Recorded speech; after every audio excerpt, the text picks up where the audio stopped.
이 시간에는 사도행전 10장 23절, 24절 읽었습니다. 오늘은 사도행전 45번째 시간으로 부제목은 보편적 교회, 보편적 그리스도인입니다. 자, 우리가 앞에서 베드로가 백부장 고넬료가 보낸 사람들을 무두장이 시몬의 집으로 불러들여서 유숙하게 했다 그랬죠. 자, 이 무두장이 시몬과 고넬료가 보낸 사람들이 함께 한 자리에서 식사를 한다, 같은 지붕 아래에서 같이 잠을 잔다, 이건 그 당시로서는 절대 있을 수 없는 일이었습니다. 왜냐하면 이미 앞에서 말씀드렸다시피 무두장이는 직업이 뭡니까? 가죽으로 물건을 만드는 사람이에요. 그러다 보니까 이 무두장이는 늘 죽은 짐승의 가죽을 벗겨야 돼요. 그런데 유대인들의 율법에 죽은 짐승의 사체를 만지잖아요. 하루 종일 부정합니다. 그리고 그 가족이 닿잖아요. 그 물건과 사람들이 하루 종일 부정합니다. 그러니까 늘 죽은 짐승의 사체를 만지고 가죽으로 뭘 만들어야 되는 이 무두장이 시몬과 그의 가족은 늘 부정한 상태일 수밖에 없는 거예요. 그래서 같은 유대인들로부터 왕따를 당하는 거죠. 너 우리랑 같이 못 산다, 따로 떨어져서 살아라. 그래서 인간 이하의 취급을 받던 가장 하층민이었습니다. 그렇지만 이 무두장이 시몬은 같은 유대인들에게 그런 취급을 받기는 하지만 혈통적으로 보면 무두장이 시몬 역시 엄연한 유대인이에요. 유대인이기 때문에 그 또한 선민의식에 사로잡혀 있어요. 그런데 지금 이 무두장이 시몬의 집에 유숙하는 세 사람이 어떤 사람들입니까? 그 중에 한 명은 백부장 고넬료의 부하 군인이에요.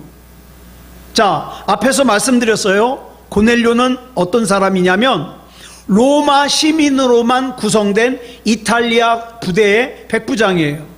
그렇기 때문에 그 휘하에 있는 군인이다, 역시 로마 시민이죠. 이방인입니다.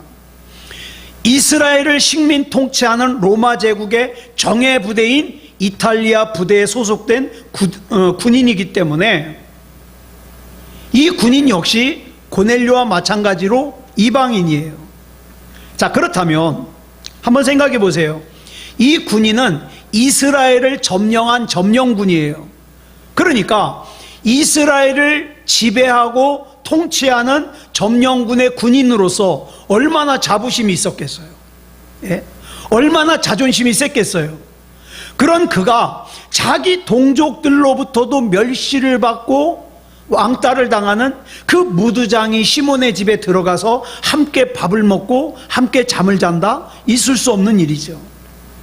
그리고 나머지 두 사람은 또 누굽니까? 고넬료의 집안의 하인이었습니다. 당시 로마의 장교들은 전쟁에 나가서 포로로 잡은 사람들을 종으로 부릴 수가 있었어요. 그리고 종으로 부리다가 임지를 옮겨가게 되면 그 종을 데리고 갑니다. 그러므로 여기 온 이 하인들 역시 이방인이었을 거예요. 왜냐하면 본문 7절을 보면 하인이라고 나왔는데 이 하인이라는 단어가 헬라어로 노예를 뜻하는 둘로스라는 단어를 쓰지 않고 오이케테스라는 단어를 썼어요. 이 오이케테스라는 단어는 둘로스라는 단어와는 달라요. 어떤 종이냐? 주인의 신임을 온몸에 받는 그런 종이에요. 그래서 그 집안에 있는 모든 일들을 총괄하는, 아주 주인이 신뢰하는 그런 집사 역할이에요. 따라서 식민지의 주둔군 장교 집안의 오이케테스다. 그러면 어때요? 역시 식민 지배를 받고 있는 유대인들을 하찮게 보겠죠. 저 식민지 사람들 하찮게 보겠죠. 그런데 그런 유대인 동족에게조차 인간 취급을 받지 못하는 무두장이 시몬의 집에 들어가서 먹고 자겠냐 이 말이죠. 있을 수 없죠. 이건 마치 이런 얘기가 있어요. 옛날에 우리가 일제강점기 때 그 일제의 통치를 받을 때요, 오이케테스는 어떤 존재냐면 일본군 장교가 대만에 전쟁을 하러 갔다가 그 대만 사람을 종으로 데려왔어요. 그러니까 오이케테스죠. 근데 이 사람이 그 일본군 장교의 집안의 살림을 도맡아 합니다. 신임을 받아요. 자, 그런데 이 대만 사람이 자기도 포로로 잡혀온 사람이면서도 불구하고 우리 조선 사람을 어떻게 해요? 아주 하찮게 여겨요. 자기는 로마군 장교, 일본군 장교 집에서 종살이하는 오이케테스니까 자기는 일본 사람이라고 생각하는 거예요. 그래가지고 우리 조선 사람들을 아주 하찮게 여기고 무시하는 거죠. 그러니 여기 나오는 이 오이케테스, 자, 백부장 고넬료의 집에 이 종도 유대인들을 굉장히 하찮게 여겼을 거라고요. 하물며 그 자기 동족에게조차 멸시를 받는 무두장이 시몬은 더 말할 것도 없죠. 자, 그러면 한번 보세요. 그들의 입장에서만 볼 게 아니라 무두장이 시몬의 입장에서도 보자고요. 할례받지 않은 이방인인 그들을 자기 집으로 불러들여서 밥을 먹게 하고 잠을 자게 한다? 있을 수 없는 일이에요. 왜냐하면 할례받은 유대인은 절대로 이방인을 집에 들이면 안 돼요. 그 금기사항이에요. 율법적으로. 이처럼 유대인인 무두장이는 할례받지 않은 이방인을 재워줄 수 없는 처지고, 이방인이었던 세 사람은 자기 민족에게까지 취급받지도 못하는, 멸시당하는 무두장이의 집에서 유숙하고 싶겠습니까? 즉 무두장이 시몬과 고넬료가 보낸 세 사람은 당시의 관습상 절대로 같이 한 자리에 있을 수가 없는 사람들이에요. 그런데도 유대인 무두장이 시몬은 할례받지 않은 이방인인 그들에게 자기의 집을 내줬습니다. 그리고 그 이방인들은 자존심은 아랑곳하지 않고 자기 민족에게까지 인간 취급을 받지 못하는 그 무두장이 시몬의 집에서 꺼리낌 없이 밥을 먹고 잠을 잤어요. 자, 어떻게 이렇게 현실적으로 도저히 절대로 일어날 수 없는 일이 이 무두장이 시몬에서 일어났을까요? 이유는 거기에 바로 사도 베드로가 있었기 때문이에요. 자, 그러면 이것이 사도 베드로 개인의 능력이나 개인의 역량 때문이냐? 그렇지 않습니다. 사도 베드로가 예수 그리스도를 중심에 모신 진짜 그리스도인이었기 때문에 그게 가능한 거예요. 자, 베드로가 진짜 그리스도인이었기 때문에 평소라면 상종조차 하지 않았을 무두장이와 이 세 이방인이 한데 어우러져 가지고 같이 음식을 먹기도 하고 같이 잠을 자기도 하더라 이 말이에요. 자, 사도행전 10장 6절을 보면 무두장이 시몬의 집이 요파 해변에 있었다 그랬어요.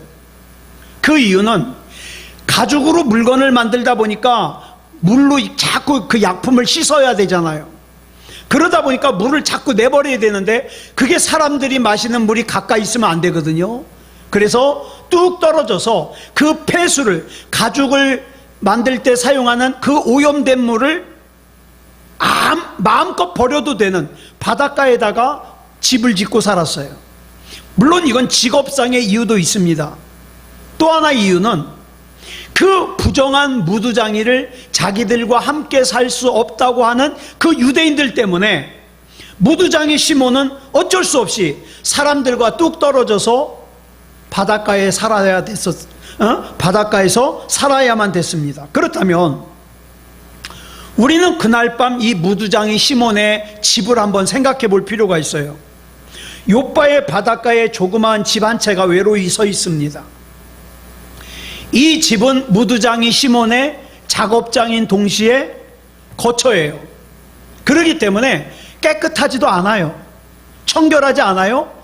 그 다음에 짐승 사체를 갖다가 가공하다 보니까 아주 역겨운 냄새가 나겠죠. 더구나 평소에는 아무도 찾지 않는 집이에요. 그런데 이날 밤, 이 집은 더 이상 쓸쓸한 집이 아니에요. 평소와 달리 이날 밤에는 많은 사람들이 그 무두장이 시몬의 집에서 함께 밤을 지새고 있어요. 자, 누가 있을까요? 먼저 집주인 무두장이 시몬이 있겠죠. 그 시몬의 가족들이 있겠죠. 그 다음에 이미 그 집에서 며칠째 묵고 있는 사도 베드로가 있죠. 그 다음에 고넬료 백부장이 보낸 군인 한 사람과 종 두 사람이 있죠. 자, 보세요. 이들은 국적과 신분 그리고 관습을 뛰어넘어 모두 한 마음이 되어서 한 식탁에서 떡을 떼고 오순도순 이야기를 나누고 잠을 청하고 있습니다. 그날 거기에는 십자가가 없어요. 아름다운 음악이나 악기도 없어요. 어떤 형식을 갖춘 예배를 드리는 곳이 아니에요. 그럼에도 불구하고 그 집에 모인 사람들은 이 세상에 있는 그 어떤 교회보다도 더 아름다운 교회를 이루고 있더라 이 말이에요. 오늘도 우리는 사도신경을 우리의 신앙으로 고백하면서 거룩한 공교회를 믿는다고 고백을 합니다. 그럼 여기서 말하는 이 거룩한 공교회는 뭐냐? 사도신경의 라틴어 원문에는 그 용어가 어떻게 되어 있느냐? 에클레시암 카톨리캄 이렇게 되어 있는데, 이건 뭐냐면 영어로 번역하면 카톨릭 처치라는 뜻이에요. 그런데 이 카톨릭 처치를 로마 천주교가 갖다 이 단어를 사용하니까 이 카톨릭 처치를 일반 교회가 쓰면 헷갈리잖아요. 그래서 개신교에서는 이 용어를 뭘로 바꿔서 쓰느냐? 유니버설 처치라고 바꿔서 부르고 있습니다. 무슨 뜻이냐? 보편적 교회란 뜻이에요. 보편적 교회란 무슨 뜻이냐? 국적, 신분, 사상, 지역, 문화, 직업, 직책, 학력을 초월해서 남녀노소, 빈부귀천, 지위, 고하를 막론하고 모든 사람이 그리스도 안에서 어우러질 수 있는, 그게 진짜 교회예요. 만약에 내가 교회에서 사람들을 상대해서 내가 이 사람하고는 친하게 지내는데 나 저 사람은 참 꼴보기 싫어, 그 사람은 지금 교회를 깨트리고 있는 거예요. 그건 교회가 아니거든요. 여러분, 우리가 매번 사도신경으로 거룩한 공교회를 믿는다고 고백하는 것은 이 땅의 모든 교회는 마땅히 보편적 교회여야 된다는 뜻이에요. 나아가서 교회를 이루고 있는 나 자신 역시 보편적 그리스도인이 되어야 된다는 뜻이에요. 왜 이 땅의 모든 교회는 보편적 교회여야 되고 또 그리스도인은 보편적 그리스도인이 되어야 되는가? 이 질문에 대한 답을 예수님께서 말씀해 주고 계세요. 여러분, 사복음서를 보면 예수님 주변에는 항상 비천한 어부, 또 인간 취급 못 받는 장녀, 가난한 과부가 있었는가 하면 또 지체 높은 사내들인 의원이 있었어요. 막대한 많은 재산을 가진 거부가 있었어요. 그런가 하면은 또 동족의 고열을 갖다가 짜내서 로마 제국에 갖다 바치는 세리가 있었어요. 또 이스라엘의 독립을 위해서 폭력마저 불사하겠다는 열심당원이 있었어요. 그러니까 요즘으로 말하면 정치적으로 수구파, 아주 골수 보수파죠. 수구파에서부터 보수파, 진보파, 아주 급진적인 진보파, 그래서 급진파, 이 모든 사람들이 다 예수님 주변에 있었다 이 말이에요. 자, 예수님이 아니면 그들끼리는 절대 같이 있을 수가 없어요. 그런데 예수님께서 거기 같이 계셨기 때문에 같이 모일 수 있었죠. 그렇다고 그래서 예수님이 그 중에 한쪽에만 치우쳤냐? 그러진 않았어요. 주님께서는 언제나 그들 위에 계셨어요. 그래서 주님께서는 당신의 생명과 사랑으로 각 사람을 배려해 주실 수 있었고, 또 이질적인 그들은 주님의 절대적인 진리 안에서 자기의 생각과 다른 자기의 사상과 다른 사람들을 어때요? 내가 교정하고 그 사람들을 교정하면서 한데 어우러지는 보편적인 교회, 보편적인 그리스도인이 될 수 있었어요. 그런데 오늘날 자기는 그리스도인이라고 하는 사람들 가운데, 자기는 예수 믿는다고 하는 사람들 가운데 절대로 변하지 않으려고 하는 사람들이 많아요. 다른 사람들은 변하게 하려고 그러는데 자기는 절대 안 변해. 그러면 진짜 그리스도인이 아니죠. 예. 이 주님을 주인으로 모신 베드로 역시 주님을 본받아서 자기는 유대인이지만 유대인에게만 속하지 아니하고 또 이방인에게만도 속하지 아니하고 유대인과 이방인을 구별하는 그 이분법적인 사고방식에서 벗어나서 이방인도 또 유대인도 다 배려하고 사랑할 줄 아는 예수 그리스도에게 속한 그리스도인일 수 있었던 거예요. 여러분 잘 아시는 얘기지만 어떤 사람이 죽어서 천국에 갔어요. 예수님을 만나가지고 물어봤습니다. 예수님, 이 천국에는 장로교인이 옵니까? 감리교인이 옵니까? 성결교인이 옵니까? 그랬더니 예수님이 장로교인도 못 오고 감리교인도 못 오고 성결교인도 못 온다. 그럼 누가 옵니까? 예수 믿는 예수교인만 온다. 굉장히 의미가 크죠. 우리는 어떻습니까? 사람들은 조금만 생각이 다르면 나눠져요. 그렇죠? 또 거기서도 또 생각이 조금 달라지면 나눠져요. 여러분, 그러나 저와 여러분은 이 교회 안에서 예수님을 믿는 그 신앙 하나로 하나가 돼야 돼요. 배격하는 사람이 있어서도 안 되고 미워하는 사람도 있어서도 안 되고 눈을기는 사람이 있어서도 안 되죠. 그러면 이미 교회가 아니잖아요. 그래서 베드로는 요바에서 서로 자기 집에 모시려고 하는 그리스도인들이 많았음에도 불구하고 사람들이 인간 취급조차 하지 않는 불쌍한 유대인인 무드장이 시몬을 배려하여 그의 집을 유숙지로 정했고, 밤새 고넬료가 보내가지고 밤새 걸어온 그 3명의 이방인을 배려해서 자기가 유숙하고 있는 무드장이 시몬의 집에서 그들도 하룻밤 유숙하게 함으로써 평소에는 버림받았던 것 같았던 이 무드장이 시몬의 집이 예수 그리스도 안에서 보편적 교회가 될 수 있게 했던 거예요. 자, 본문 23절 하반절을 보면 이렇게 기록하고 있습니다. 시작. 이튿날 일어나 그들과 함께 갈새 요바에서 온 어떤 형제들도 함께 가니라. 자, 여기서부터 굉장히 또 중요한 내용이 나와요. 이튿날이 됐어요.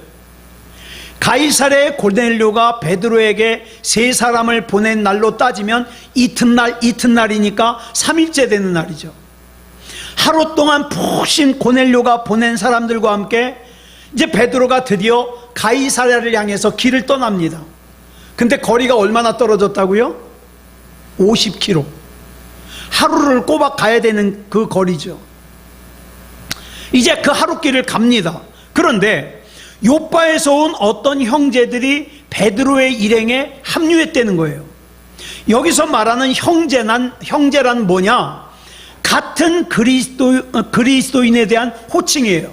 같이 예수님을 구주로 영접하고 같이 예수님을 믿는. 따라서 이 말은 요바의 그리스도인 가운데 몇 명이 베드로, 지금 가이사랴로 가는 그 베드로의 일행에 합류했다는 뜻이에요. 그래서 저와 여러분이 지금 보는 개역성경 사도행전 10장 23절을 보면 끝에 이렇게 돼 있거든요. 요바 두어 형제도 함께 가니라. 여러분, 우리말로 두어 그러면 몇이에요? 두어 명 그러면 몇 명? 2명 내지 3명이란 뜻이죠. 근데 이게 해석이 그 뜻이 아니에요. 여기에서 두어로 해석된 헬라어가 뭐냐? 티스예요. 티스. 이 티스는 둘이나 셋이라는 뜻이 아니라 어떤이란 뜻이에요. 그래가지고 여러분 바뀐 개정 성경에 보면 내용이 싹 바뀌었어요. 어떻게 바뀌었어요? 줄친 것만 시작. 요바에서 온 어떤 형제들도 함께 가니라. 자, 요바를 출발한 베드로가 가이사랴에 있는 고넬료의 집에 도착해서 그곳에 모인 사람들에게 복음을 전하고 세례를 베푼 후에 이제 예루살렘으로 가는데, 예루살렘에 갔더니 그 예루살렘의 그리스도인들 가운데 베드로를 갖다가 비난하는 사람들이 있어요. 왜 비난하냐 봤더니 왜 이방인인 고넬료의 집에 갔냐는 거예요. 예? 왜 고넬료의 집에 가서 함께 먹고 마시고 이방인에게 복음을 전하고 게다가 이방인에게 세례까지 줬냐는 거예요. 당신 아니 그러면 안 된다, 이단이다, 막 이거 비난하는 거예요. 그래서 베드로가 자기를 비난하는 그 사람들에게, 자, 내가 이방인인 고넬료의 요청을 수락할 수밖에 없었던 이유를 좀 들어보라고. 그러면서 자기가 그 무두장이 시몬의 집에 옥상에서 기도하려고 올라갔는데 하늘에서 네 귀퉁이가 메어져 있는 보따리가 내려오더니 거기에 막 부정한 짐승들이 있고 그거 잡아먹으라 그래서 나는 부정한 거 못 먹는다 그랬더니 내가 깨끗하게 한 걸 왜 네가 부정하다 그러냐? 이걸 3번이나 환상을 봤다. 그게 무슨 뜻인가 고민하고 있는데 성령님께서 보내셨다고, 이방인 고넬료가 보낸 사람들이 날 데리러 왔다. 어떻게 안 가냐? 하나님이 보내시는데. 그래가지고 그걸 갖다가 설명을 하는 내용이 사도행전 11장 11절로 12절에 나와요. 같이 읽어볼까요? 시작. 마침 3사람이 내가 유숙한 집 앞에 서 있으니 가이사랴에서 내게로 보낸 사람이라. 성령이 내게 명하사 아무 의심 말고 함께 가라 하시매 이 6 형제도 나와 함께 가서 그 사람의 집에 들어가니. 자, 보세요. 여기 보니까 베드로가 자기와 합류한 요바에서부터 같이 온 그리스도인들을 6명이라 그랬어요.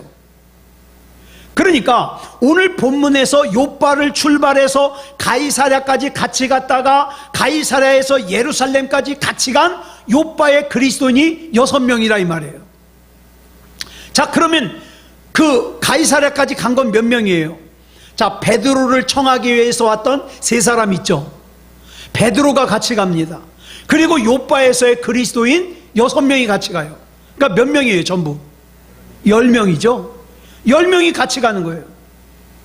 그런데 사도행전 11장 12절에서 베드로가 예루살렘에 가가지고 자기를 비판하는 사람들에게 요바에서 자기와 함께 출발한 사람이 그냥 6명이다 이렇게 하지 않고 뭐라 그랬어요?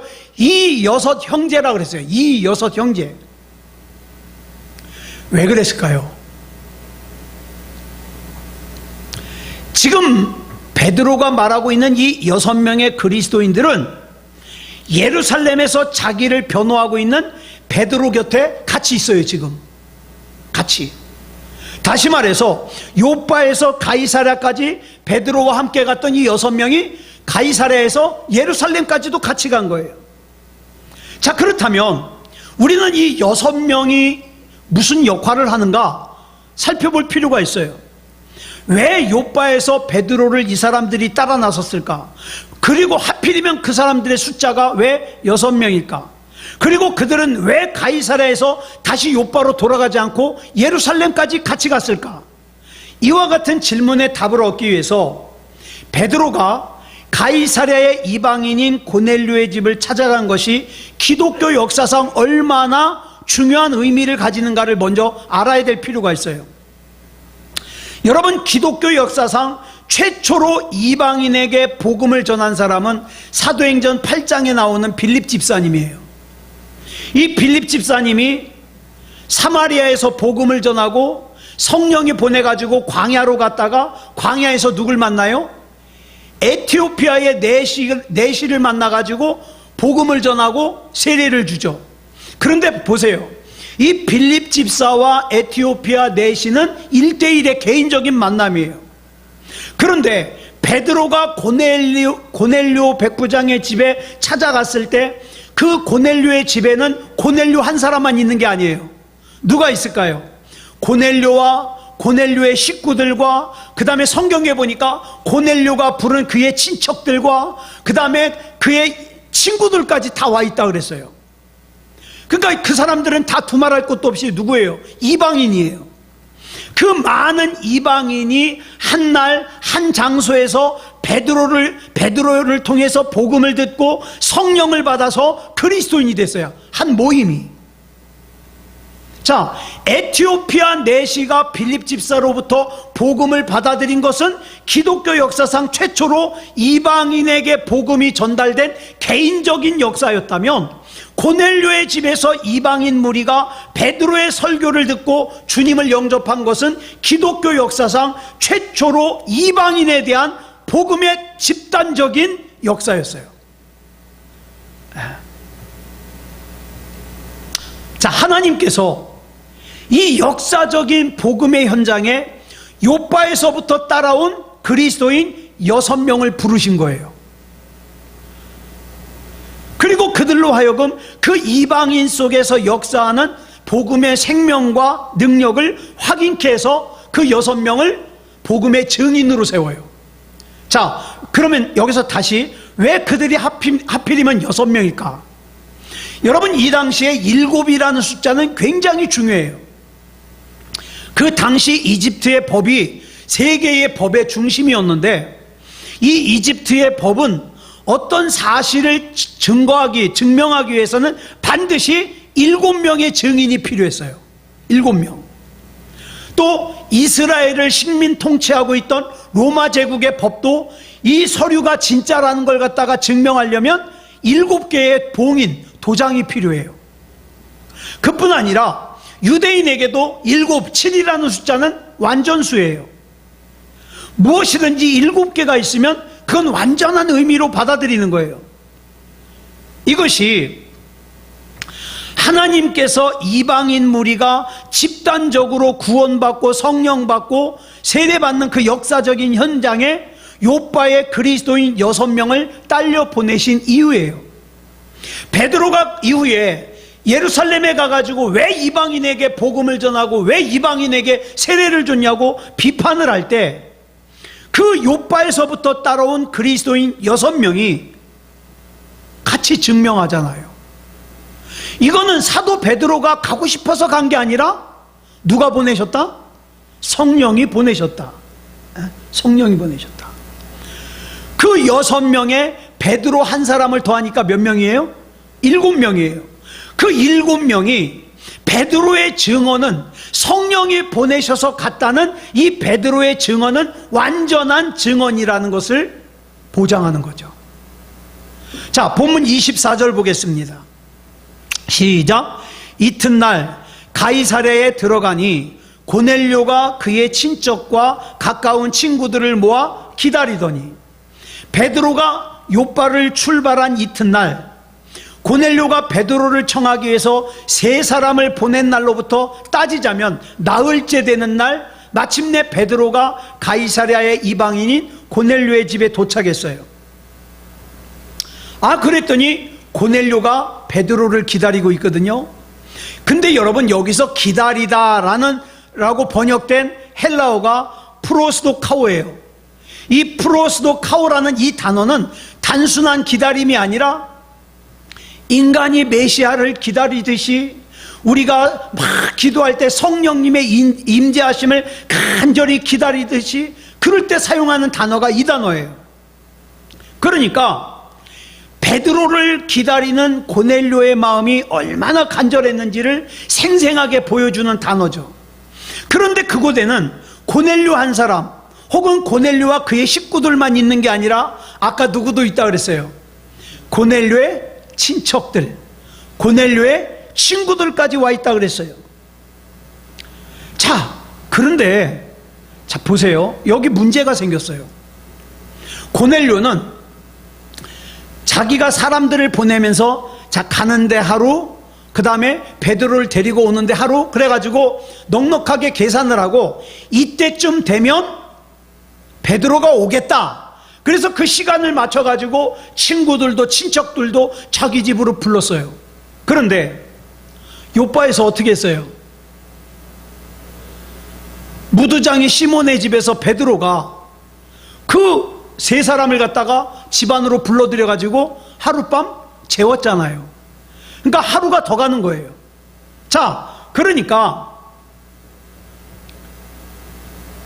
이 고넬료는 자기가 사람을 보낸 시간과 그 소식을 듣고 베드로가 오는 시간을 계산을 해가지고 이때쯤 되면 도착할 것이다. 그 시간에 맞춰가지고 자기 친척도 자기 친구도 다 데려다 놨어요. 자, 그런데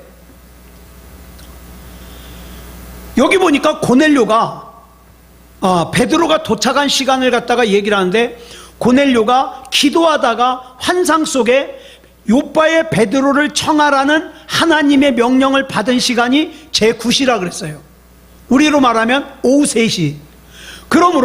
그런데 나중에 베드로한테 뭐라 그러냐면 이맘때쯤이라고 한 거 봐서 베드로가 도착한 시간도 제9시쯤이에요. 그들이 가이사랴를 출발해 가지고 요바의 베드로를 만나기까지 만 하루가 걸렸어요. 만약 그들이 베드로를 만난 뒤에 곧바로 가이사랴로 출발했다면 그들은 사흘째 되는 날 오전 중에 가이사랴에 도착했을 거예요. 그러니까 이것이 고넬료가 계산하는 가장 빠른 도착 시간이에요. 자, 고넬료는 자기가 보낸 세 사람을 베드로가 하루 동안 집에서 쉬게 하리라고는 생각을 못한 거죠. 그래서 베드로는 예상 가능한 베드로의 가장 빠른 도착 시간에 어떻게 해요? 친척들과 친구들을 다 불러 모은 거예요. 근데 베드로는 다음날 도착했거든요. 자, 어떡할까요? 이 고넬료는 자기 집에 부른 친척들과 친구들에게 어떻게 해요? 잠자리와 그 다음에 식사 때마다 음식을 제공해야 되는 거예요. 자, 이 고넬료가 본문 30절에서 베드로를 청하라는 하나님의 명령을 듣게 된 경위를 이렇게 설명합니다. 시작. 고넬료가 이르되 내가 나흘 전 이맘때까지 내 집에서 제9시 기도를 하는데. 자, 그렇다면 이 고넬료는 사흘째 되는 날 오전에 친척들과 친구들을 자기 집으로 불러놓은 상태예요. 베드로는 다음날 오후 3시에 도착했어요. 자, 그러니까 어떡합니까? 그 잠자리와 먹을 것 다 부담해야 되는데 얼마나 부담스럽겠어요? 번거롭겠어요. 근데 고넬료는 그렇게 했어요. 자, 그러면 머리가 잘 돌아가는 사람 같으면 그러겠죠. 그러길래 왜 미리 불러? 베드로 오고 난 다음에 부르면 되잖아. 여러분, 고넬료는 바보가 아니에요.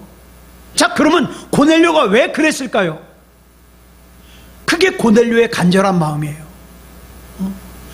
이 귀한 복음을 나도 듣고 너희도 듣고 좀 빠뜨리지 않고 들었으면 좋겠다. 그 간절한 마음이 그렇게 일찍 불러 모은 거예요.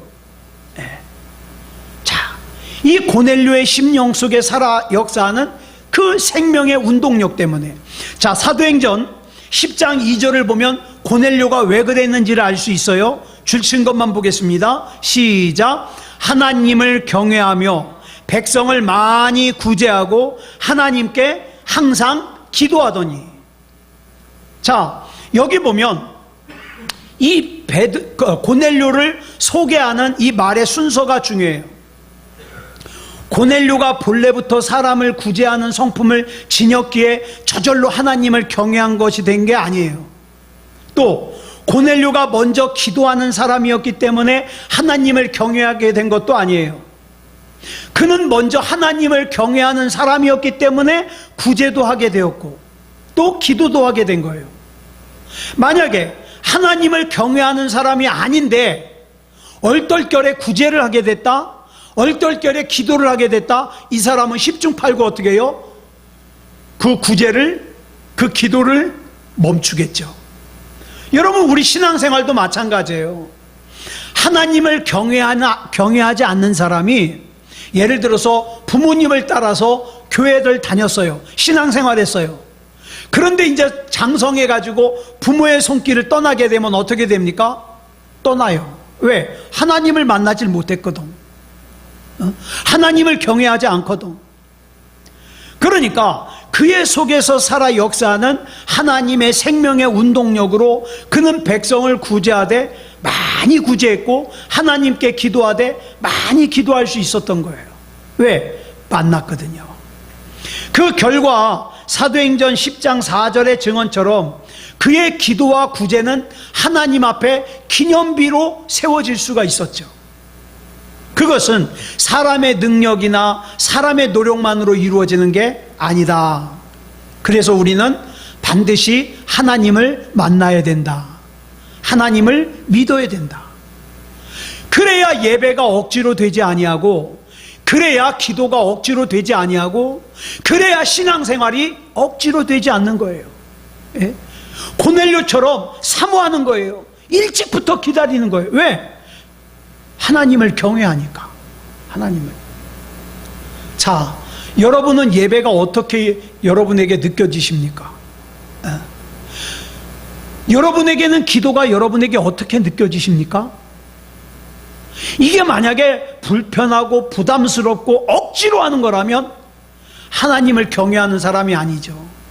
하나님을 만난 사람이 아니죠. 그러나 내가 하나님을 만난 사람, 나 하나님을 진짜 믿는 사람, 나 하나님을 경외하는 사람이라면 고넬료처럼 어떡합니까? 베드로가 도착하기 하루 전부터 자기 친척들과 친구들을 다 불러 모으고 만 하루 이상을 그들에게 먹이고 재우면서 봉사하면서 베드로를 기다린다? 이건 조금도 번거로운 일이 아니라 이 말이에요. 왜? 하나님을 믿거든요. 이게 바로 생명의 특성입니다. 참된 생명은 헌신과 봉사와 섬김의 형태로 끊임없이 누군가를 향해서 흘러가요. 여러분, 참된 생명이 없는 사람은 어떡합니까? 내가 이 사람에게 하나를 줬으면 반드시 하나를 기대해요. 예? 흘러가지 않아요. 자, 그렇기 때문에 하나님께서 주신 참된 생명의 운동력 속에서 살아가는 고넬료 한 사람으로 인해서 고넬료의 식구들은 말할 것도 없고 그의 친척들과 친구들까지 모두 구원받을 수 있게 되었다. 사랑하는 여러분, 여러분은 여러분의 가족들 중에서, 여러분의 사랑하는 사람들 중에서 아직도 예수님을 구주로 영접하지 못한 그런 사람, 구원받지 못한 사람이 있다는 것에 대해서 어떻게 받아들이고 있습니까? 대수롭지 않게, 가볍게, 하찮게 받아들이고 있다면 둘 중에 하나죠. 자기 자신도 믿음이 없거나 아니면 그 사람을 사랑하지 않거나, 나한테 믿음이 있고 그 사람을 진짜 사랑한다면 내 목숨 걸고 그 사람 구원받을 수 있게 이끄는 것이 그 정상이죠. 예. 이런 의미에서 2000년 전에 고넬료는 유대인들이 짐승처럼 여기던 이방인이었지만 그 이방인이었던 고넬료는 보통 유대인들이 감히 넘볼 수 없는 진짜 그리스도인이었다, 이렇게 얘기할 수 있습니다.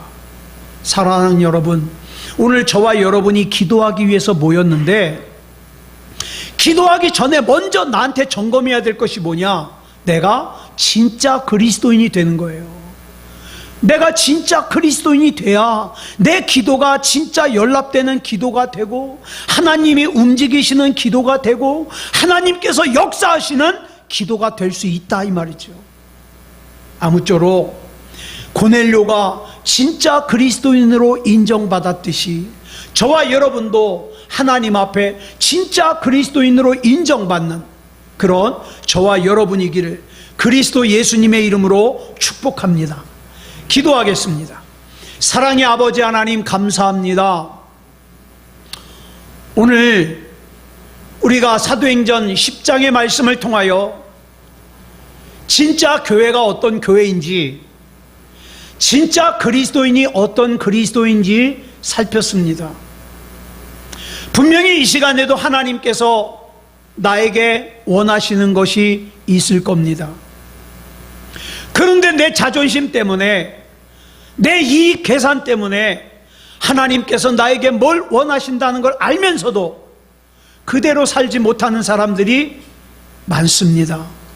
하나님, 이 밤에 기도할 때에 하나님께서 나에게 뭘 원하시는가도 깨닫게 하시고, 우리 하나님 앞에 믿음다운 믿음으로 서고 그리스도인다운 그리스도인이 되어 나의 작은 신음에도 응답하시는 하나님을 경험하는 귀한 시간이 되게 하여 주시옵소서. 우리 주님께서 붙잡아 주시고 역사하시고 인도해 주실 줄 믿사오며 그리스도 예수님의 이름으로 간절히 기도드렸사옵나이다. 아멘.